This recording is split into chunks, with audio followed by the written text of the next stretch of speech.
You asked, how to divide 1378 by 4 using the long division method. 1 is too small. Use 13.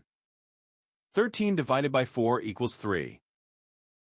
3 times 4 equals 12. 13 minus 12 equals 1. Bring down 7, making 17. 17 divided by 4 equals 4. 4 times 4 equals 16. 17 minus 16 equals 1. Bring down 8, making 18. 18 divided by 4 equals 4. 4 times 4 equals 16. 18 minus 16 equals 2. The remainder is 2. The final result is 344 remainder 2.